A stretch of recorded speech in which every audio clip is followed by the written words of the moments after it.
വിജയകരമായി 15 വർഷങ്ങൾ പിന്നിട്ട മാസ്റ്റർ മൈൻഡ് എഡ്യൂക്കേഷൻ ഇനി ആക്സോണസ് ലേണിംഗ് എന്ന പേരിൽ അറിയപ്പെടും. അപ്പോൾ നമ്മൾ ഡിസ്കസ് ചെയ്തുകൊണ്ടിരുന്നത് ഒരു സാമ്പിൾ ക്വസ്റ്റ്യൻ പേപ്പർ ആയിരുന്നു. അപ്പോൾ അതിൽ നമ്മൾ 21 ക്വസ്റ്റ്യൻസ് വരെ കവർ ചെയ്തിട്ടുണ്ട്. ഇനി നമ്മൾ ഡിസ്കസ് ചെയ്യാൻ പോകുന്നത് 22ാമത്തെ ക്വസ്റ്റ്യൻ മുതലാണ്. ഓക്കെ, അപ്പോൾ ഫസ്റ്റ് എന്താണ് question? Right true for correct statement and false for the wrong statement. അതായത് നമ്മുടെ ട്രൂ ഓർ ഫാൾസ് ക്വസ്റ്റ്യൻ തന്നെയാണ് അല്ലേ. ഓക്കെ, ഇവിടെ നോക്കൂ. ഫസ്റ്റ് സ്റ്റേറ്റ്മെൻറ്റ് എന്താണ്? Sulphur shows 2, 4 and 6 valencies in its compound. അതായത് സൾഫർ ഏതൊക്കെ ഓക്സിഡേഷൻ സ്റ്റേറ്റ് കാണിക്കും? 2, അതുപോലെ തന്നെ 4, അതുപോലെ തന്നെ 6 അല്ലേ. ഇപ്പോൾ നമുക്കറിയാം അല്ലേ, സൾഫറിൻ്റെ +2 വാലൻസി വരുന്ന കോമ്പൗണ്ട്സ് നമ്മുടെ H2S എടുക്കുകയാണെങ്കിൽ സൾഫറിൻ്റെ വാലൻസി -2 ആണ് വരുന്നത്. ഓക്കെ, -2. ഇനി അപ്പോൾ 2 വരുന്ന വാലൻസി ഓക്കെ ആയില്ലേ. ഇനി അതുപോലെ 6 വാലൻസി 6 വരുന്നതാണ് SO3 സൾഫറിൻ്റെ 6 ആണ്. അതുപോലെ SO2 വരുമ്പോൾ സൾഫറിൻ്റെ വാലൻസി ഓക്സിഡേഷൻ സ്റ്റേറ്റ് എന്ന് പറയുന്നത് +2 ആണ്. ഓക്കെ, അപ്പോൾ സൾഫർ ഏതൊക്കെ 2, അതുപോലെ 4, 6 ഒക്കെ വാലൻസീസ് അതിൻ്റെ കോമ്പൗണ്ട്സിൽ കാണിക്കുന്നുണ്ട്. അത് കറക്റ്റ് ആയിട്ടുള്ളൊരു സ്റ്റേറ്റ്മെൻ്റ് അല്ലേ. ഓക്കെ, അപ്പോൾ കറക്റ്റ് ആയിട്ടുള്ള സ്റ്റേറ്റ്മെൻ്റ് ആണ്, true. Next, fluorine is prepared by the electrolysis of hydrogen fluoride. Hydrogen fluoride എന്ന് പറഞ്ഞാൽ ഏതാണ്? HF അല്ലേ. HFനെ എടുത്തിട്ട് ഇലക്ട്രോളിസിസ് നടത്തിയാൽ എന്ത് കിട്ടും? നമുക്ക് H2ഉം അതുപോലെ തന്നെ ഫ്ലൂറിനും F2ഉം കിട്ടും. In the presence of potassium fluoride അല്ലേ. പൊട്ടാസ്യം ഫ്ലൂറൈഡിൻ്റെ പ്രസൻസിൽ നമ്മൾ എന്ത് നടത്തുകയാണ്? നമ്മുടെ HFനെ ഹൈഡ്രോളിസിസ് നടത്തിയാൽ നമുക്ക് ഫ്ലൂറിൻ കിട്ടും. ഓക്കെ, ഇപ്പോൾ ഫ്ലൂറിൻ്റെ ഒരു പ്രിപ്പറേഷൻ്റെ മെത്തേഡാണത്. ഓക്കെ, അപ്പോൾ അത് റൈറ്റ് ആണ് അല്ലേ. അപ്പോൾ ട്രൂ ആണ്. Then chlorofluorocarbons have very high capacity to retain heat. നമ്മുടെ ഹീറ്റിനെ അഥവാ ചൂട് പിടിച്ചു നിർത്താൻ നമ്മുടെ ക്ലോറോഫ്ലൂറോകാർബൺസിന് കഴിവുണ്ട് എന്നാണ് പറയുന്നത്. ഓക്കെ, അപ്പോൾ ചൂടിനെ പിടിച്ചു നിർത്താൻ കഴിവുള്ള ആൾക്കാരാണ് ക്ലോറോഫ്ലൂറോകാർബൺസ് എന്ന് പറഞ്ഞാൽ ആരാണ്? കാർബണും ഫ്ലൂറിനും ക്ലോറിനും അടങ്ങിയിട്ടുള്ള കോമ്പൗണ്ട്സിനെയാണ് നമ്മൾ ക്ലോറോഫ്ലൂറോകാർബൺസ് എന്ന് പറയുക. അതിന് എക്സാമ്പിളാണ് ഫ്രിയോൺസ് നമ്മൾ ഫ്രിഡ്ജിലൊക്കെ ഫ്രിഡ്ജിൻ്റെ ഇതിൽ നിന്നൊക്കെ റിലീസാവുന്ന AC-ന്ന് ഫ്രിഡ്ജിൽ നിന്നൊക്കെ റിലീസാവുന്ന ഒരു കെമിക്കലാണ് ഫ്രിയോൺ എന്ന് പറയുന്നത്. ഓക്കെ, അതിൻ്റെ ഫോർമുല CCl2F2. ഓക്കെ, ഇതിൽ ക്ലോറിൻ ഉണ്ട്, ഫ്ലൂറിൻ ഉണ്ട്, കാർബൺ ഉണ്ട്. ഓക്കെ, ഇത് ഒരു ക്ലോറോഫ്ലൂറോ കാർബൺ ആണ്. അപ്പം ഇത് എന്താണ്? നമ്മുടെ അന്തരീക്ഷത്തിലെത്തിയാൽ അവിടെ എന്ത് നടക്കും? നമ്മുടെ ഇൻഫ്രാറെഡ് റേഡിയേഷനെ അബ്സോർബ് ചെയ്തിട്ട് ഇങ്ങനെ പിടിച്ചു നിർത്തും. ഇൻഫ്രാറെഡ് റേഡിയേഷനാണ് നമ്മുടെ എർത്ത് സർഫസിന് ഒരു ചൂട് അല്ലേ, അഥവാ വാംത്ത് തരുന്നത്. ഓക്കെ, അപ്പോൾ ഈ ഇൻഫ്രാറെഡ് റേഡിയേഷൻ ഇങ്ങനെ പിടിച്ചു നിർത്തുമ്പോൾ എന്ത് ചെയ്യും? നമ്മുടെ ചൂട് കൂടും. കാരണം ഇവർക്ക് ഹീറ്റിനെ അബ്സോർബ് ചെയ്ത് നിൽക്കാനുള്ള കഴിവുണ്ട്. ഓക്കെ, അപ്പോൾ കുറേ നേരം ഹീറ്റിനെ ഹോൾഡ് ചെയ്ത് നിൽക്കുമ്പോൾ സ്വാഭാവികമായിട്ട് നമ്മുടെ അറ്റ്മോസ്ഫിയറിലെ ചൂട് കൂടും. ഓക്കെ, അത് ഗ്ലോബൽ വാർമിങ്ങിലോട്ടൊക്കെ നയിക്കും. ഓക്കെ, അപ്പോൾ ഈ സ്റ്റേറ്റ്മെൻറ്റ് എന്താണ്? കറക്റ്റ് അല്ലേ? chlorofluorocarbons have very high capacity to retain heat. It's true. Next, the oxidation state of chlorine in chlorous acid is +1. Okay, അപ്പോൾ ക്ലോറസ് ആസിഡ് ഈസ് +1. അപ്പോൾ നിങ്ങൾക്ക് ഈ ഒരു സ്റ്റേറ്റ്മെൻറ്റ് ട്രൂ ആണോ ഫാൾസ് ആണോ അറിയണമെന്നുണ്ടെങ്കിൽ ആദ്യം ക്ലോറസ് ആസിഡ് എന്താ അറിഞ്ഞാൽ മാത്രമേ ഇത് ചെയ്യാൻ പറ്റുള്ളൂ. ഓക്കെ, അപ്പോൾ ക്ലോറസ് ആസിഡ് എന്ന് പറഞ്ഞാൽ HClO2 ആണ്. ഓക്കെ, HClO2നെയാണ് നമ്മൾ ക്ലോറസ് ആസിഡ് എന്ന് പറയുന്നത്. ഇപ്പോൾ ക്ലോറസ് ആസിഡിൽ നമ്മുടെ ഓക്സിഡേഷൻ സ്റ്റേറ്റ്, ക്ലോറിൻ്റെ ഓക്സിഡേഷൻ സ്റ്റേറ്റ് നോക്കുകയാണെങ്കിൽ ഒരു ഓക്സിജൻ്റെത് -2 അല്ലേ. അപ്പോൾ 2 ഓക്സിജൻ വരുമ്പോൾ -4 വന്നു അല്ലേ. അപ്പോൾ നമ്മളെ ഒന്നുകിൽ ഇങ്ങനെ ചെയ്യാം, നമുക്ക് ഹൈഡ്രജൻ്റെ ഓക്സിഡേഷൻ സ്റ്റേറ്റ് 1, നമ്മുടെ ക്ലോറിൻ്റെത് X, ദെൻ നമ്മുടെ 2 ഓക്സിജൻ്റെത് 2 × -2 = 0 അല്ലേ. അപ്പോൾ നമ്മുടെ X എന്ന് പറയുന്നത് എന്താണ്? അല്ലെങ്കിൽ 1 + X + 2 × 2 പറയുന്നത് 2 × -2 പറയുന്നത് -4 = 0. ഇങ്ങനെ ഇക്വേഷൻ വരും. അപ്പോൾ ഇതിന് X കാണാൻ നമ്മൾ 1 - 4 എന്ന് പറയുന്നത് -3 ആണ് അല്ലേ. അപ്പോൾ X - 3 വരും. അപ്പോൾ ഈ Xനെ മാത്രം എടുത്താൽ -3 ഇപ്പുറത്തേക്ക് പോകുമ്പോൾ +3 ആയിട്ട് മാറും അല്ലേ. x = 3 +3 ഓക്സിഡേഷൻ സ്റ്റേറ്റ് ആണെന്ന് കിട്ടും. അല്ലെങ്കിൽ എന്ത് ചെയ്യുക, നമ്മുടെ ഓക്സിജൻ്റെ മൈനസ് ആണ് വരുന്നത്, -2 ആണ് വരുന്നത്, ഹൈഡ്രജൻ്റെത് +1 ആണ് വരുന്നത് അല്ലേ. അപ്പോൾ അത് ജസ്റ്റ് ഒന്ന് ആഡ് ചെയ്താൽ മതി. ഇവിടെ 2 ഓക്സിജൻ ഉണ്ട്, അപ്പോൾ 2 ഓക്സിജൻ്റെത് 2 × -2 അപ്പോൾ -4. ഒരു ഹൈഡ്രജൻ്റെത് +1, അപ്പോൾ -4നോട് +1 കൂട്ടുമ്പോൾ അവിടെ എന്താണ് ഒരു +3. അപ്പോൾ നമ്മുടെ ടോട്ടല് -4 ഹൈഡ്രജൻ്റെ +1 വരുമ്പോൾ -3 ആണ് വരിക അല്ലേ. അപ്പോൾ ഹൈഡ്രജൻ്റെയും ഓക്സിജൻ്റെയും കൂട്ടി വരുമ്പോൾ -3. അപ്പോൾ ന്യൂട്രൽ ആവണമെന്നുണ്ടെങ്കിൽ നമ്മുടെ ക്ലോറിൻ്റെത് എന്താവണം, +3 ആയിരിക്കണം ഓക്സിഡേഷൻ സ്റ്റേറ്റ്. ക്ലിയർ ആണോ? അല്ലെങ്കിൽ ഇങ്ങനെ എഴുതിയിട്ടും ചെയ്യാം, അല്ലെങ്കിൽ ഇങ്ങനെ നോക്കുകയും ചെയ്യാം. എന്തായാലും നമ്മുടെ സ്റ്റേറ്റ്മെൻറ്റ് തെറ്റാണല്ലോ. ഇവിടെ കൊടുത്തിട്ടുള്ളത് ക്ലോറസ് ആസിഡിൻ്റെ ഓക്സിഡേഷൻ സ്റ്റേറ്റ് എന്ന് പറയുന്നത് +1 ആണ് എന്നാണ്. ഓക്കെ, +3 ആണ് ഓക്സിഡേഷൻ സ്റ്റേറ്റ്. അപ്പോൾ ഇതുപോലെ ക്ലോറസ് ആസിഡ് അല്ലാതെ നിങ്ങളോട് പെർക്ലോറിക് ആസിഡ് ആണ് ചോദിച്ചെങ്കിലോ HClO4 ആണ് പെർക്ലോറിക് ആസിഡ്. അപ്പോൾ ഇതിൽ കാൽക്കുലേറ്റ് ചെയ്ത് നോക്കൂ. ഓക്സിജൻ്റെത് -2 ആണ്, അപ്പോൾ 4 ഓക്സിജൻ -8 അല്ലേ.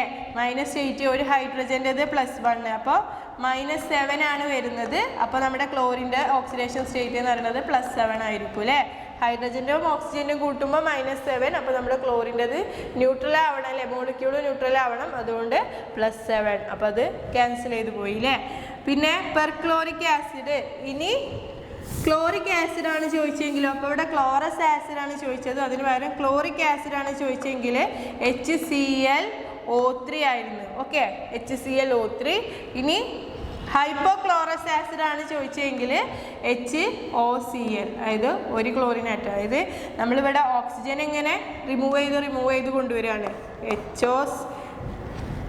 HClO4, HClO3, then HClO2, then HClO. Okay, അപ്പോൾ ഇത് HClO3 ആണ് നമ്മുടെ chlorous acid. First perchloric acid, chloric acid, then chlorous acid, then എന്താണ് നമ്മുടെ ഹൈപ്പോക്ലോറസ് ആസിഡ്. ആ ഓർഡറിലാണ് വരിക. ഓരോ ഓക്സിജൻ ഇങ്ങനെ കളഞ്ഞ് ഇങ്ങനെ വരിക. ഇത് first O4, then O3, O2, പിന്നെ O. ഓക്കെ അല്ലേ. അപ്പോൾ ഈ സ്റ്റേറ്റ്മെൻറ്റ് എന്ന് പറയുന്നത് എന്താണ്, ഫാൾസ് ആണ്. നിങ്ങൾക്ക് കിട്ടിക്കാണൂ അല്ലേ, ഫോൾസ് സ്റ്റേറ്റ്മെൻ്റ് ആണ്. +1 അല്ല, +3 ആണ്. ഓക്കെ ആണല്ലോ. ഇനി നെക്സ്റ്റ് ക്വസ്റ്റ്യനിലോട്ട് പോവാം അല്ലേ. 23ാമത്തെ ക്വസ്റ്റ്യൻ ആണ്. എന്താ നോക്കൂ, right true for correct statement and false for incorrect statement. ഇതും എന്താണ്, ട്രൂ ഓർ ഫോൾസ് ക്വസ്റ്റ്യൻ തന്നെയാണ്. Okay, copper 1 compounds are white and diamagnetic while copper 2 compounds are colored and paramagnetic. Okay, അപ്പോൾ copper 1 കോമ്പൗണ്ടും copper 2 കോമ്പൗണ്ട്സും ആണ് നമ്മൾ പറയാൻ പോകുന്നത്. അപ്പോൾ ഈ കോപ്പറിന് എടുക്കുക നിങ്ങൾ. കോപ്പർ എന്ന് പറഞ്ഞാൽ അതിൻ്റെ ഇലക്ട്രോണിക് കോൺഫിഗറേഷൻ എന്ന് പറയുന്നത് 3D10 4s1. ഇങ്ങനെയാണ് നമ്മുടെ കോപ്പറിൻ്റെ ഇലക്ട്രോണിക് കോൺഫിഗറേഷൻ എഴുതുക. 3D10 4s1. Usually 3D9 4s2 ആണ്. ഇപ്പോൾ സ്റ്റെബിലിറ്റി അറ്റൈൻ ചെയ്യാൻ വേണ്ടിയിട്ട്, അതായത് ഡി ഓർബിറ്റൽ ഫുള്ളി ഫില്ലായാൽ സ്റ്റേബിൾ ആവും. അപ്പോൾ അതിനും വേണ്ടിയിട്ട് 4s ഒരു ഇലക്ട്രോണിനെ ഡിയിലേക്ക് കൊടുക്കും. അപ്പോൾ 3D10 ആയി. അങ്ങനെയാണ് 4s1 3D10 എന്നുള്ള കോൺഫിഗറേഷൻ കോപ്പറിന് വന്നത്. ഓക്കെ, ഇനി കോപ്പർ 1 എന്ന് പറഞ്ഞാൽ എന്താണ്, കോപ്പർ ഒരു ഇലക്ട്രോണിനെ നഷ്ടപ്പെടുത്തിയില്ലേ, അപ്പോൾ 4s എന്നാണ് പോവുക. അപ്പോൾ 3D10 കോൺഫിഗറേഷൻ ആയിരിക്കും നമ്മുടെ കോപ്പർ 1 കോംപ്ലക്സിന് ഉണ്ടാവുക. കോപ്പർ 1 കോമ്പൗണ്ട്സ്, കോപ്പർ +1 ഓക്സിഡേഷൻ സ്റ്റേറ്റിലുള്ള കോമ്പൗണ്ട്സിൽ 3D10 കോൺഫിഗറേഷൻ ആയിരിക്കും ഉണ്ടാവുക. അപ്പോൾ അതിന് കളർ ഉണ്ടായിരിക്കും. നമ്മൾ പഠിച്ചിട്ടുണ്ട്, കളർ ഉണ്ടാവണമെന്നുണ്ടെങ്കിൽ എന്ത് വേണം, അതായത് ഫുള്ളി ഫിൽഡോ അല്ലെങ്കിൽ അൺഫിൽഡോ ആയിട്ടുള്ള D0 ആൻഡ് D10 ഇവരെന്തല്ല, കളേർഡ് അല്ല നമ്മൾ പഠിച്ചിട്ടുണ്ട് അല്ലേ. ഇവർക്ക് കളർ ഉണ്ടായിരിക്കില്ല. D0 D10 കോൺഫിഗറേഷൻ വന്നാൽ, ഇപ്പോൾ ഇവിടെ നോക്കൂ, കോപ്പർ 1 പറയുന്നത് 3D10 കോൺഫിഗറേഷൻ ആണ്. അപ്പോൾ ഇത് കളർലെസ് ആണ്. പോരാത്തിന് എന്താണ്, എല്ലാ ഇലക്ട്രോൺസും D പറഞ്ഞാൽ 5 ഓർബിറ്റൽസ് ആണ്. 5 ഓർബിറ്റൽസും എന്താണ് 10 എണ്ണം അല്ലേ, പെയേർഡ് ആയിട്ടാണ് ഇരിക്കുന്നത്. അപ്പോൾ ഇവിടെ എല്ലാവരും പെയേർഡ് ആണ്. അതുകൊണ്ട് തന്നെ ഇവിടെ മാഗ്നറ്റിക് മൊമെൻറ്റ് കാര്യങ്ങളൊന്നും ഇല്ല. അതുകൊണ്ട് ഇത് ഡയാമാഗ്നറ്റിക് ആണെന്നാണ് നമ്മൾ പറയുക. അപ്പോൾ ഇത് കറക്റ്റ് അല്ലേ. ഇപ്പോൾ ഇവിടെ കോപ്പർ 1 കോമ്പൗണ്ട്സ് ആർ വൈറ്റ് എന്ന് പറയുന്നത് അല്ലെങ്കിൽ കളർലെസ്. ഓക്കെ, വൈറ്റ് കളർലെസ് എന്നൊക്കെ പറയാം. And diamagnetic. അപ്പോൾ നമ്മുടെ സ്റ്റേറ്റ്മെന്റിന്റെ പകുതി കറക്റ്റ് ആണ്. ഇനി ബാക്കി പകുതിയുടെ നോക്കാം അല്ലേ. ഇപ്പോൾ 3D1 ആണെന്നുണ്ടെങ്കിൽ നമ്മൾ പറഞ്ഞു. ഇനി 3D2 ആണെന്നുണ്ടെങ്കിലോ കോപ്പറിൻ്റെ ഓക്സിഡേഷൻ സ്റ്റേറ്റ് 3D9 കോപ്പറിൻ്റെ ഇലക്ട്രോണിക് കോൺഫിഗറേഷൻ 3D10 4s1 ആണ്. ഇനി കോപ്പർ നേരത്തെ ഒരു ഇലക്ട്രോൺസിനെയാണ് കളഞ്ഞത്. ഇപ്പോൾ കോപ്പർ +2 ഓക്സിഡേഷൻ സ്റ്റേറ്റിലാണ്. കോപ്പർ 2 ഇലക്ട്രോൺസിനെയാണ് വിട്ടുകൊടുക്കുന്നത്. അപ്പോൾ 3D 4s ഒരു ഇലക്ട്രോണും പോകും, 3D ഒരു ഇലക്ട്രോണും പോകും. അപ്പോൾ 3Dയിൽ ബാക്കി 3D9 ആണ് ഉണ്ടാവുക അല്ലേ. ഈ 3D9 എന്തായിരിക്കും? കളേർഡ് ആയിരിക്കും. കാരണം കളർ കാണിക്കാത്തൊരു D0യും D10ഉം കോൺഫിഗറേഷനിലൊരു മാത്രമാണ്. അപ്പോൾ ഇവിടെ 3D9 എന്താണ്? കളേർഡ് കോംപ്ലക്സ് ആണ്. ശരിയാണ്. അതുപോലെ ഇവിടെ എന്തുണ്ടാവും? മാഗ്നറ്റിക് മൊമെന്റ് ഉണ്ടാവും. കാരണം 9 ഇലക്ട്രോൺസ് ആണ് ഫില്ല് ചെയ്യുന്നത് അല്ലേ. 9 ഇലക്ട്രോൺസ് ഫില്ല് ചെയ്യാന്നാൽ ഒരു ഇലക്ട്രോൺ മാത്രം ഒറ്റയ്ക്ക് നിൽക്കുന്നുണ്ടാവും അല്ലേ. അപ്പോൾ അവിടെ ഒരു ഇലക്ട്രോണിൽ ഒരു മാഗ്നറ്റിക് മൊമെന്റ് ഉണ്ടായിരിക്കും. അപ്പോൾ ഇത് പാരാമാഗ്നറ്റിക് ആണെന്നാണ് നമ്മൾ പറയുക. ഓക്കെ, ഇപ്പോൾ ഇവിടെ വൈൽ കോപ്പർ. അപ്പോൾ നമ്മുടെ സ്റ്റേറ്റ്മെന്റിന്റെ ബാക്കി നോക്കൂ.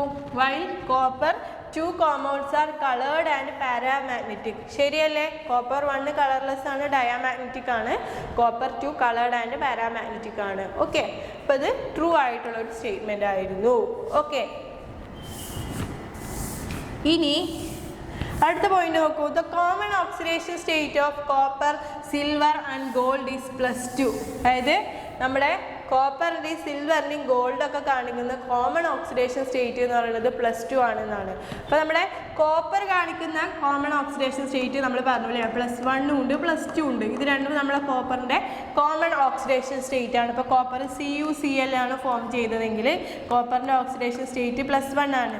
CuSO4 ആണ് ഫോം ചെയ്തെങ്കിൽ കോപ്പറിൻ്റെ ഓക്സിഡേഷൻ സ്റ്റേറ്റ് +2 ആണ്. ഓക്കെ, SO4 2- ആണ്.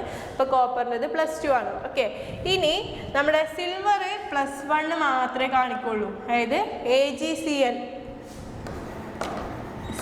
AgBr, AgNO3 ഇതിലൊക്കെ എന്താണ് നമ്മുടെ സിൽവറിൻ്റെ ഓക്സിഡേഷൻ സ്റ്റേറ്റ് എന്ന് പറയുന്നത് +1 ഓക്സിഡേഷൻ സ്റ്റേറ്റ് ആണ് നമ്മുടെ സിൽവറിനുള്ളത്.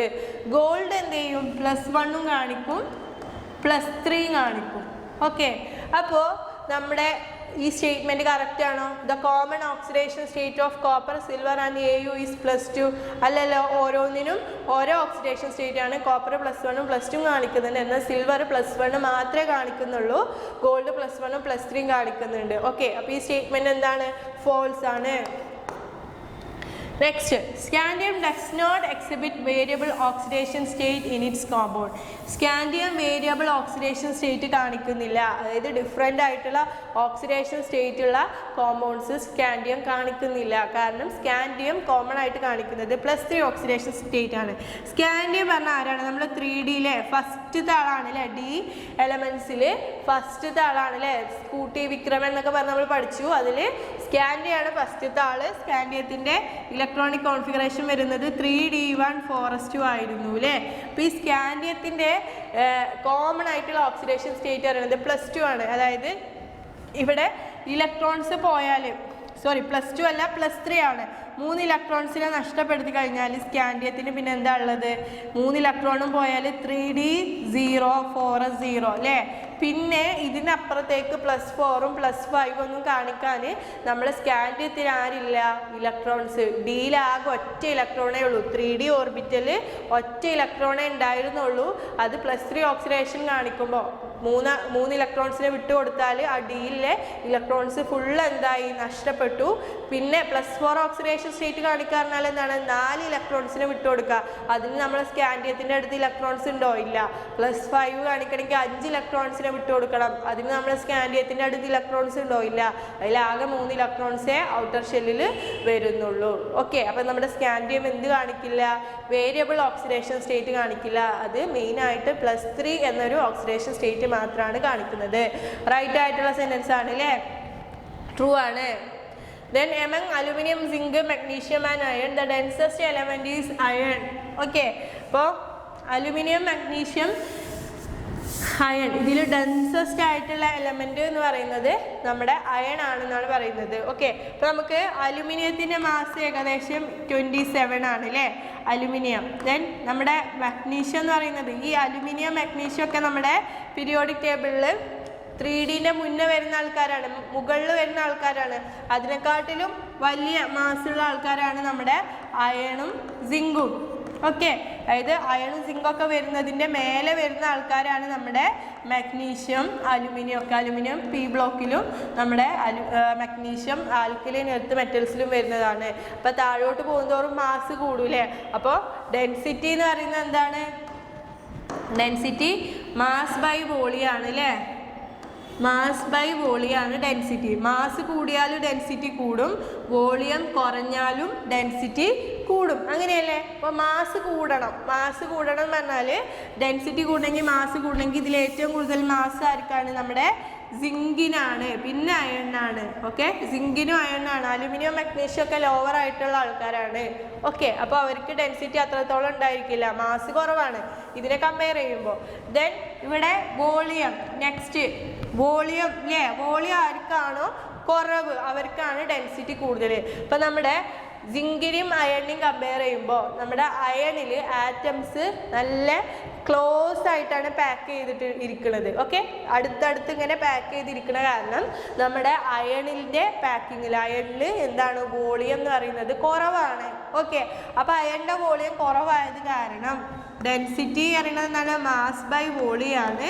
അപ്പോൾ ഇതിൽ മാസ് സിങ്കിനാണ് കൂടുതലെങ്കിലും വോളിയം നമ്മുടെ അയണിനാണ് നല്ല കുറവ്. ഓക്കെ, അപ്പം അത് കാരണം അയണാണ് ഡെൻസർ ആയിട്ടുള്ള എലമെൻറ്റ്. ഈ തന്നിരിക്കുന്നതിൽ അയണിനാണ് ഡെൻസിറ്റി കൂടുതൽ. ഓക്കെ, സിങ്കിനാവാത്തതിന് കാരണം സിങ്കിൽ ഈ ആറ്റംസ് ഒന്നും എന്തല്ല ക്ലോസ്ലി പാക്ക്ഡ് ആയിട്ടുള്ള അല്ല ഇരിക്കുന്നത്, അതിന് വോളിയം കൂടുതലാണ്. അപ്പോൾ വോളിയം കൂടുമ്പോൾ എന്ത് ചെയ്യും? ഡെൻസിറ്റി കുറയും. അപ്പോൾ നമ്മുടെ അയണിനെക്കാട്ടിലും സിങ്കിന് ഡെൻസിറ്റി കുറവാണ്. അപ്പോൾ നമ്മുടെ ആൻസർ ഏതാണ്? അയൺ. അപ്പോൾ ഇത് കറക്റ്റ് ആയിട്ടുള്ള സ്റ്റേറ്റ്മെന്റ് ആണ് അല്ലേ.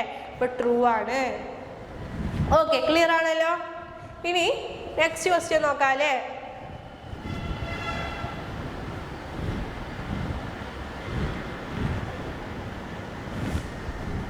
ഇരുപത്തിനാലാമത്തെ ക്വസ്റ്റ്യൻ നോക്കൂ. Read the passage given below and answer the following questions. താഴെ തന്നിരിക്കുന്ന പാസേജ് വായിച്ചിട്ട് നമുക്ക് കൊടുത്ത ക്വസ്റ്റ്യൻസ്, അതിന് താഴെ കൊടുത്തിട്ടുള്ള ക്വസ്റ്റ്യൻസ് ആൻസർ ചെയ്യാനാണ് പറഞ്ഞിട്ടുള്ളത്. Out of 4 attempt any 2. നിങ്ങൾക്ക് തന്നിരിക്കുന്നതിൽ ഏതെങ്കിലും 2 എണ്ണം അറ്റൻഡ് ചെയ്താൽ മതിയാവും. ഓക്കെ, ഫസ്റ്റ് നോക്കൂ. Coordination compounds are compounds in which a central metal ion is attached to a group of surrounding ligands by coordinate covalent bonds. അതായത് കോർഡിനേഷൻ കോമ്പൗണ്ട്സ് എന്ന് പറഞ്ഞാൽ എന്താണ്? ഒരു സെൻട്രൽ മെറ്റൽ ആറ്റം ഉണ്ടാകും, അതിനകത്ത് എന്തുണ്ടായിരിക്കും? സെൻട്രൽ മെറ്റൽ ആറ്റം ഉണ്ടായിരിക്കും, അതുപോലെ ലിഗാൻഡ്സ് ഉണ്ടായിരിക്കും അല്ലേ. സെൻട്രലിൽ ഒരു മെറ്റൽ ആറ്റം ഉണ്ടായിരിക്കും, അതിന് ചുറ്റും എന്തുണ്ടായിരിക്കും? ലിഗാൻഡ്സ് ഉണ്ടായിരിക്കും. അവിടെ എന്ത് ബോണ്ടാണെന്നാണ് പറയുന്നത്? അവിടെ കോർഡിനേറ്റ് കോവാലന്റ് ബോണ്ടാണ് ഉള്ളതെന്നാണ് പറയുന്നത്. Okay, then ligands can be monodentate or polydentate. അതായത് ലിഗാൻഡ് എന്താവാം? മോണോഡെൻഡേറ്റ്സ് ഒറ്റ ഇലക്ട്രോൺസിനെ കൊടുക്കുന്നതാകാം, പോളിഡെൻഡേറ്റ്സ് കൂടുതൽ ഇലക്ട്രോൺസിനെ കൊടുക്കുന്നതാവാം. Okay, polydendate ligands are also called chelating ligands.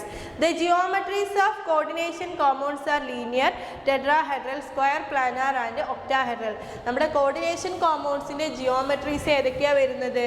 Linear ജിയോമെട്രിയിലെ coordination compounds ഉണ്ട്, ടെട്രാഹെഡ്രൽ ഉണ്ട്, സ്ക്വയർ പ്ലാനാർ ഉണ്ട്, ഒക്ടാഹെഡ്രൽ ഉണ്ട്. അപ്പോൾ നമ്മുടെ കോർഡിനേഷൻ കോമ്പൗണ്ട് പറഞ്ഞാൽ അതിലൊരു സെൻട്രൽ മെറ്റൽ ആറ്റം ഉണ്ടായിരിക്കും, അതിന് ചുറ്റും ലിഗാൻഡ്സ് ഉണ്ടായിരിക്കും, ഇവ തമ്മിൽ കോർഡിനേറ്റ് കോവാലന്റ് ബോണ്ട് വഴിയായിരിക്കും കണക്ട് ചെയ്തിട്ടുണ്ടാവുക. ഓക്കെ, പിന്നെ എന്താണ്? ലിഗാൻഡ്സ് പലതരത്തിലുണ്ട്. എത്ര ഇലക്ട്രോൺസിന് കൊടുക്കുന്നത് അതിനനുസരിച്ചിട്ട് മോണോഡെൻഡേറ്റ് ലിഗാൻഡ്സ്, പോളിഡെൻഡേറ്റ് ലിഗാൻഡ്സ് ഒക്കെ ഉണ്ട്. ദെൻ പിന്നെ പറഞ്ഞിട്ടുള്ളത് എന്താണ്? ഈ നമ്മുടെ എന്താണ് കോമ്പൗണ്ട്സിൻ്റെ സ്ട്രക്ചർ ജിയോമെട്രിയാണ് പറഞ്ഞത്. ഒക്ടാഹെഡ്രൽ ആവാം, ടെട്രാഹെഡ്രൽ ആവാം, സ്ക്വയർ പ്ലാനാർ ആവാം, ലീനിയർ ആവാം. ഓക്കെ, പിന്നെ ഇത് വെച്ചിട്ട് നമുക്ക് സ്റ്റേറ്റ്മെൻറ്റ്സ് ഓരോന്നായിട്ട് നോക്കാം, ക്വസ്റ്റ്യൻസ്. ഓക്കെ, ക്വസ്റ്റ്യൻ നോക്കൂ. ഫസ്റ്റ് ക്വസ്റ്റ്യൻ പറയുന്നത് cobalt CN6 times 3- and cobalt F6 3- both are octahedral complexes. Then what is the difference between the two? ഈ തന്നിരിക്കുന്ന രണ്ട് കോംപ്ലക്സും ഒക്ടാഹെഡ്രൽ കോംപ്ലക്സ് ആണ്. പക്ഷേ ഇവ തമ്മിലുള്ള ഡിഫറൻസ് എന്താണെന്നാണ് ചോദിച്ചത്. ഓക്കെ, അപ്പോൾ ഇവിടെ നോക്കൂ, ഇവിടെ തന്നിരിക്കുന്നതിൽ എല്ലാത്തിലും 6 ലിഗാൻഡ്സ് ആണ് അല്ലേ. ഇവിടുത്തെ സെൻട്രൽ മെറ്റൽ ആറ്റം കൊബാൾട്ട് ആണ്. നമ്മുടെ ലിഗാൻഡ് എന്ന് പറയുന്നത് CN ആണ് അല്ലേ. CN 6 എണ്ണം ഉണ്ട്. അപ്പോൾ കൊബാൾട്ടിന് ചുറ്റും 6 CN ഉണ്ട്. 6 CN ലിഗാൻഡ്സ് ഉണ്ട്. അതെങ്ങനെയാണ് നിൽക്കുന്നത്? ടെട്രാഹെഡ്രൽ ആയിട്ടാണ് അറേഞ്ച് ചെയ്തിട്ടുള്ളത് അല്ലേ. ഇതാണ് ടെട്രാഹെഡ്രൽ അറേഞ്ച്മെന്റ് പറഞ്ഞാൽ. ഇത് ഇവിടെ ഒരു സ്ക്വയർ പോലെ. ദെൻ എന്താണ് ഇതിൽ നോക്കൂ, ഇതും അതന്നെയല്ലേ. സെൻട്രൽ മെറ്റൽ ആറ്റം കൊബാൾട്ട് ആണ്. ഇവിടെ 6 ഫ്ലൂറിൻ ആറ്റംസ് ആണ്. അപ്പോൾ ഇതിൻ്റെ അറേഞ്ച്മെൻറ്റും എന്താണ്? ടെട്രാഹെഡ്രൽ ആണ് ഇതിൻ്റെയും ജിയോമെട്രി വരുന്നത്. Okay, sorry, octahedral. Okay, octahedral geometry ആണ്. 6 ലിഗാൻഡ്സ് വരുമ്പോൾ ഒക്ടാഹെഡ്രൽ ജിയോമെട്രി. രണ്ടിൻ്റെ ജിയോമെട്രി സെയിം ആണ്. ഇവ തമ്മിലുള്ള ഡിഫറൻസ് എന്താണെന്ന് ചോദിച്ചാൽ നിങ്ങൾ നോക്കൂ, ലിഗാൻഡ്സ് നോക്കൂ, CN ആണല്ലേ ഇവിടെ. എന്നാൽ ഇവിടെ വന്നിട്ടുള്ള ലിഗാൻഡ് ഏതാണ്? ഫ്ലൂറിൻ ആണ്. അപ്പം നമ്മുടെ CN എന്ന് പറയുന്നത് ഒരു സ്ട്രോങ് ലിഗാൻഡ് ആണ്. ഓക്കെ, സ്ട്രോങ് ലിഗാൻഡ് എന്ത് ചെയ്യും? നമ്മുടെ ഇലക്ട്രോൺസിനൊക്കെ പെയർ ചെയ്യും. ഓക്കെ, അവിടെ പെയറിങ് നടക്കും. ഓക്കെ, എന്നാൽ ഫ്ലൂറിൻ എന്താണ്? വീക്ക് ആയിട്ടുള്ള ലിഗാൻഡാണ്. ഈ വീക്ക് ലിഗാൻഡ്സിന് ഇലക്ട്രോൺസിനെ പെയർ ചെയ്യാനുള്ള കഴിവ് ഉണ്ടായിരിക്കില്ല. ഓക്കെ, അപ്പം നമുക്കൊന്നുകൂടെ ഡീറ്റെയിൽ ആയിട്ട് പറയുകയാണെന്നുണ്ടെങ്കിൽ നമ്മുടെ കൊബാൾട്ട് അല്ലേ,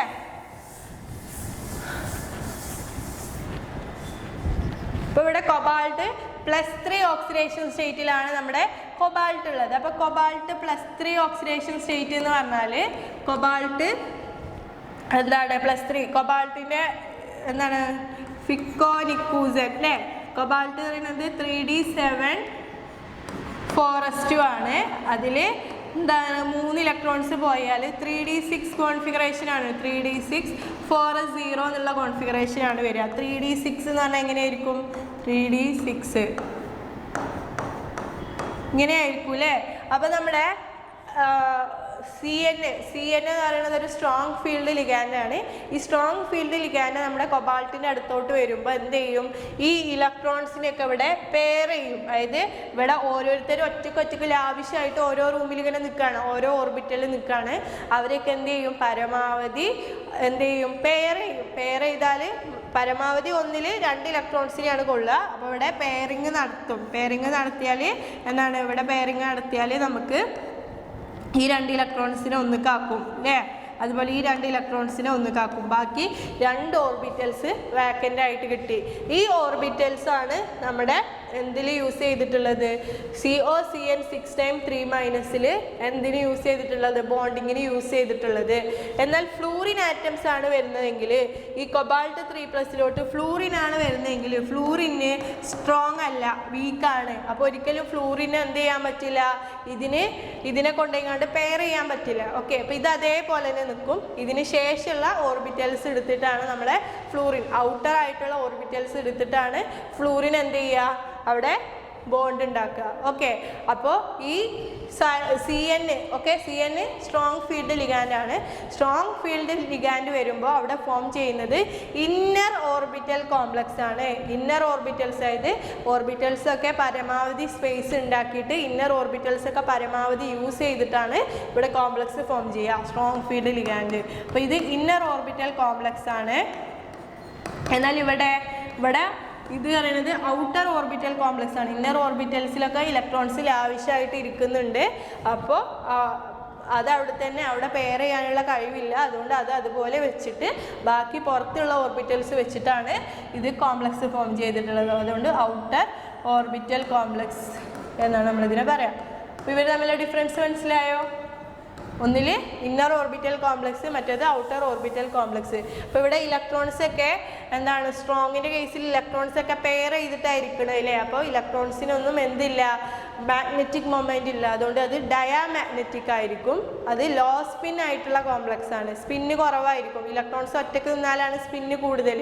അപ്പോൾ ഇലക്ട്രോൺസ് ഇവിടെ പെയർഡ് ആയിട്ടാണ് നിൽക്കുന്നത്. അപ്പോൾ സ്പിന്ന് 0 ആണ്. ഒരു പെയർഡ് ആയിട്ട് നിന്നാൽ ഇങ്ങനെ നിന്നാൽ +½ ഇങ്ങനെ നിന്നാൽ -12. അപ്പോൾ രണ്ടും കൂടി ക്യാൻസൽ ചെയ്യും, പേഡായാൽ ക്യാൻസൽ ചെയ്തു. അപ്പോൾ ഇതിൻ്റെ സ്പിൻ എന്ന് പറയുന്നത് 0 ആയില്ലേ. അപ്പോൾ ഇതിൻ്റെ 0 0 0 അങ്ങനെ സ്പിൻ ഉണ്ടായിരിക്കില്ല. അപ്പോൾ ഇതിനെ ലോ സ്പിൻ കോംപ്ലക്സ് എന്നാണ് പറയുന്നത്. എന്നാൽ വീക്ക് ഫീൽഡ് ലിഗാൻഡ്സ് വരുമ്പോൾ അവിടെ പെയറിങ് നടക്കാത്ത കാരണം, ഇങ്ങനെ ഒറ്റക്ക് നിൽക്കുന്ന കാരണം അവിടെ സ്പിൻസ് ഉണ്ടായിരിക്കും. ഓക്കെ, സ്പിന്നുകൾ ഉണ്ടായിരിക്കും. അതുകൊണ്ട് ഹൈ സ്പിൻ കോംപ്ലക്സ് എന്നാണ് നമ്മളതിനെ പറയുന്നത്. ഓക്കെ, അപ്പോൾ രണ്ട് ഡിഫറൻസ് മനസ്സിലായാലോ. ഇന്നർ ഓർബിറ്റൽ കോംപ്ലക്സ് ആണ്, ഔട്ടർ ഓർബിറ്റൽ കോംപ്ലക്സ് ആണ്, അല്ലെങ്കിൽ low spin complex and high spin complex. അടുത്തത്, give a chemical test to distinguish between CONH3 5 times BrSO4 and CONH3 5 times SO4. Okay, നമ്മുടെ ഇവിടെ രണ്ട് കോമ്പൗണ്ട്സ് തന്നിട്ടുണ്ടല്ലേ, രണ്ട് കോർഡിനേഷൻ കോമ്പൗണ്ട്സ് തന്നിട്ടുണ്ട്. ഇതിനെ രണ്ടിനെ ഡിസ്റ്റിങ്വിഷ് ചെയ്യാനുള്ള ഒരു ടെസ്റ്റാണ് നിങ്ങളോട് ചോദിച്ചിട്ടുള്ളത്. ഓക്കെ, ഇപ്പോൾ ഇവിടെ നോക്കൂ, നമ്മുടെ ഒരു കോർഡിനേഷൻ കോംപ്ലക്സ് ആണ് ഇതില്ലേ. ഇത് അയണൈസ് ചെയ്താൽ എന്താ നമുക്ക് കിട്ടുക? ഈ സ്ക്വയർ ബ്രാക്കറ്റിനകത്തുള്ളത് അതുപോലെ ഉണ്ടാവും അല്ലേ. CO അതിനുള്ളിൽ അയണൈസേഷൻ നടക്കില്ല, ഉള്ളിലോട്ട് അയണൈസേഷൻ നടക്കില്ല. അപ്പോൾ CONH3 5 times SO4 പ്ലസും Br മൈനസും ആണ് ഫോം ചെയ്യുക അല്ലേ. അപ്പോൾ Br മൈനസ് ഉള്ള അയോണാണ് നമുക്ക് ഇവിടെ കിട്ടുക. ഈ ഒരു കോംപ്ലക്സ് അയോണും കിട്ടും. പിന്നെ അതുപോലെ നമ്മുടെ CONH3 5 times Br, CONH3 5 times Br പ്ലസും ഇവിടെ SO4 മൈനസും ആണ് അല്ലേ കിട്ടുക. SO4 2 മൈനസ്, SO4 2 മൈനസ്, ഇവിടെ എന്താണ്, ഇവിടെ 2 പ്ലസ്. ഓക്കെ, എന്തായാലും ഇതിന് രണ്ടിനെ ഡിസ്റ്റിങ്വിഷ് ചെയ്യാണ് നമുക്ക് ചെയ്യാനുള്ളത്. ബേരിയം ക്ലോറൈഡ് ആഡ് ചെയ്യുക. ഓക്കെ, രണ്ടിലോട്ടും ബേരിയം ക്ലോറൈഡ് ആഡ് ചെയ്യാൻ പോവാണ്. അപ്പോൾ ഇതിലോട്ട് ബേരിയം ക്ലോറൈഡ് ആഡ് ചെയ്താൽ, BaCl2 ആഡ് ചെയ്താൽ ബേരിയം SO4 ആയിട്ട് റിയാക്ട് ചെയ്തിട്ട് ബേരിയം സൾഫേറ്റ് ആയിട്ട് മാറും, BaSO4 ആയിട്ട് മാറും. കാരണം ഇവിടെ ഫ്രീ ആയിട്ട് SO4 കിടക്കുന്നുണ്ട്. ബേരിയം SO4 ആയിട്ട് റിയാക്ട് ചെയ്തിട്ട് ബേരിയം SO4 ആയിട്ട് മാറും. അതിന് വൈറ്റ് കളറായിട്ടുള്ള ഒരു പ്രസിപ്പിറ്റേറ്റ് ആണ്. അപ്പോൾ നമ്മൾ ഇതിലോട്ട് ബേരിയം ക്ലോറൈഡ് ആഡ് ചെയ്യുമ്പോൾ വൈറ്റ് പ്രസിപ്പിറ്റേറ്റ് ഫോം ചെയ്യുകയാണെന്നുണ്ടെങ്കിൽ നമുക്ക് മനസ്സിലാക്കാൻ പറ്റും അത് ഏതാണ്. SO4 പുറത്ത് വരുന്ന കോംപ്ലക്സ് ആണ്. ഇത് CONH3 5 times BrSO4. എന്നാൽ ബേരിയം ക്ലോറൈഡ് ആഡ് ചെയ്തതിന് ശേഷം വൈറ്റ് പ്രസിപ്പിറ്റേറ്റ് ഒന്നും കാണുന്നില്ല എങ്കിൽ അതിനർത്ഥം എന്താണ്? SO4 കോംപ്ലക്സിനകത്താണ്. SO4 ഫ്രീ ആയിട്ട് കിടക്കുന്നില്ല, ബ്രോമിനാണ് പുറത്ത് കിടക്കുന്നത്. ഓക്കെ, അപ്പോൾ അതിൽ എന്ത് ചെയ്യില്ല, റിയാക്ഷനും കാര്യങ്ങളൊന്നും കാണിക്കില്ല. അപ്പോൾ ഇതിനെ രണ്ടിനെയും ഡിസ്റ്റിങ്വിഷ് ചെയ്യാൻ പറ്റിയില്ലേ. എന്താണ് നമ്മൾ ആഡ് ചെയ്തത്? Barium chloride. Barium chloride add ചെയ്യുമ്പോൾ അവിടെ SO4 പുറത്തുള്ള കോമ്പൗണ്ട്സ് അല്ലേ, SO4 പുറത്ത് വരുമ്പോൾ അത് എന്ത് ചെയ്യും, അയണൈസ് ചെയ്തിട്ട് SO4 2 മൈനസ് ആയിട്ട് മാറും. അത് നമ്മുടെ ബേരിയമായിട്ട് റിയാക്ട് ചെയ്തിട്ട് ബേരിയം SO4 ഫോം ചെയ്തു. ബേരിയം SO4 ഒരു വൈറ്റ് പ്രസിപ്പിറ്റേറ്റ് ആണ് ഫോം ചെയ്യുക. ഓക്കെ, അപ്പോൾ വൈറ്റ് പ്രസിപ്പിറ്റേറ്റ് ഉണ്ടാവും. എന്നാൽ ബേരിയം എന്താണ്, നമ്മുടെ Br മൈനസ് ഈ ഒരു കോംപ്ലക്സിലോട്ടാണ് നമ്മൾ ബേരിയം ക്ലോറൈഡ് ആഡ് ചെയ്യുന്നതെങ്കിൽ നമുക്കവിടെ വൈറ്റ് പ്രസിപ്പിറ്റേറ്റ് കിട്ടില്ല. ഓക്കെ, അപ്പോൾ നമുക്ക് അതിന് രണ്ടിനെയും ഡിസ്റ്റിങ്വിഷ് ചെയ്യാൻ പറ്റിയില്ലേ. ഓക്കെ, ഇനി അടുത്തത് name any one chelating ligand. Chelating ligand പറഞ്ഞാൽ ligand that form multiple bond with same metal atom. അതായത് ഒരേ മെറ്റൽ ആറ്റത്തിനോട് തന്നെ ചിലേറ്റിംഗ് ലിഗാൻഡ് എന്ത് ചെയ്യും, 2 ബോണ്ട് ഫോം ചെയ്യാൻ പറ്റും. 2 ബോണ്ട് ഫോം ചെയ്യാൻ പറ്റും. അതിനെയാണ് നമ്മൾ ചിലേറ്റിംഗ് ലിഗാൻഡ്സ് എന്ന് പറയുന്നത്. അപ്പോൾ ചിലേറ്റിംഗ് ലിഗാൻഡിന് ഒരു എക്സാമ്പിളാണ് നിങ്ങളോട് ചോദിച്ചിട്ടുള്ളത്. ഓക്കെ, അപ്പോൾ ഈതേൻ 1,2 ഡയാമൈൻ. ഓക്കെ, അതായത് ഈതേനിൽ 1,2 പൊസിഷനിൽ എന്ത് വരികയാണ്, അമൈൻ ഗ്രൂപ്പ് വരികയാണ്, NH2. Ethane 1,2 ഡയാമൈൻ, NH2. Okay, C2O4 2 minus oxalate group. ഇത് രണ്ടും എന്താണ്, ചിലേറ്റിംഗ് ലിഗാൻഡ്സിന് എക്സാമ്പിൾ ആണ്. ഓർത്ത് വെച്ചോ ഏതൊക്കെയാണ്. EN നമ്മളിതിനെ ഷോർട്ടാക്കി വിളിക്കും. അതായത് ഈതൈൻ 1,2 ഡയാമൈൻ. ഓക്കെ, ഈതൈൻ്റെ ഫസ്റ്റ് ആൻഡ് സെക്കൻഡ് പൊസിഷനിൽ 2 അമിനോ ഗ്രൂപ്പ്സ് വരിക. ദെൻ പിന്നുള്ളത് ഓക്സലേറ്റ് ഗ്രൂപ്പ് C2O4 2 മൈനസ്. അപ്പോൾ നിങ്ങൾ EN ആണ് ഇതിനെ ഷോർട്ടായിട്ട് റെപ്രസെൻറ്റ് ചെയ്യുക. അപ്പോൾ EN എങ്കിലും നിങ്ങൾ എഴുതി വെക്കുക. Okay, identify and name the bidentate ligand in COEN twice H2O CN minus complex ion. Okay, അപ്പോൾ ഈ ഒരു കോംപ്ലക്സ് അയോണിനകത്ത് ഡൈഡെൻഡേറ്റ് ലിഗാൻഡ് അല്ലെങ്കിൽ ബൈഡെൻഡേറ്റ് ലിഗാൻഡ്. ബൈഡെൻഡേറ്റ് ലിഗാൻഡ് പറഞ്ഞാൽ എന്താണ്? രണ്ട് ഇലക്ട്രോൺസിനെ ഡൊണേറ്റ് ചെയ്യുന്ന, രണ്ട് പെയറിനെ ഡൊണേറ്റ് ചെയ്യുന്ന ആൾക്കാരാണ് ബൈഡെൻഡേറ്റ് ലിഗാൻഡ്സ്. അതായത് ലിഗാൻഡിന് അപ്പോൾ ഡൈഡെൻഡേറ്റ് ലിഗാൻഡിൽ അല്ലെങ്കിൽ ബൈഡെൻഡേറ്റ് ലിഗാൻഡ് പറഞ്ഞാൽ രണ്ട് പെയർ ഓഫ് ഇലക്ട്രോണിനെ കൊടുക്കുന്ന ആൾക്കാരാണ്. സെൻട്രൽ മെറ്റൽ ആറ്റത്തിന് രണ്ട് പെയർ ഓഫ് ഇലക്ട്രോൺസിനെ കൊടുക്കുന്ന ലിഗാൻഡ്സിനെയാണ് നമ്മൾ ഡൈഡെൻഡേറ്റ് ലിഗാൻഡ്സ് എന്ന് പറയുന്നത്. അപ്പോൾ അതിന് എക്സാമ്പിളാണ് നമ്മളെ എത്തിലീൻ ഡയാമൈനിൽ. ഇവിടെ രണ്ട് അമോണിയയിൽ രണ്ട് ലോൺ പെയേഴ്സ് ഉണ്ട്. അപ്പോൾ ഒരു സെൻട്രൽ മെറ്റൽ ആറ്റത്തിന് രണ്ട് നൈട്രജനത്തെ ലോൺ പെയേഴ്സിനും കൊടുക്കാൻ പറ്റും. ഓക്കെ, അപ്പോൾ ഇതൊരു ഡൈഡെൻഡേറ്റ് ലിഗാൻഡ് ആണ്. അപ്പോൾ ഇവിടെ ഡൈഡെൻഡേറ്റ് ലിഗാൻഡ് ഇതിൽ ഏതാണ്? ഇവിടെ EN കൊടുത്താണ്ടോ? EN പറയുന്നത് ഇഥൈൻ 1,2 ഡൈഅമീൻ ആണ്. ഈ നമ്മൾ ഈ വരച്ച ഈ സ്ട്രക്ചറാണ്. ഓക്കെ, അപ്പോൾ EN ആണ് നമ്മൾ ഇതിൻ്റെ ഡൈഡെൻഡേറ്റ് ലിഗാൻഡ്. വാട്ടറൊക്കെ CNഉം വാട്ടറൊക്കെ എന്താണ്? മോണോഡെൻഡേറ്റ് ലിഗാൻഡ്സ് ആണ്. ഓക്കെ, അപ്പോൾ ഇത്രയും കാര്യങ്ങളാണ് നമ്മൾ ഈ ഒരു ക്ലാസ്സിൽ ഡിസ്കസ് ചെയ്തത്. ബാക്കി ക്വസ്റ്റ്യൻസ് നമുക്ക് അടുത്ത ക്ലാസ്സിൽ ഡിസ്കസ് ചെയ്യാം. Okay, thank you.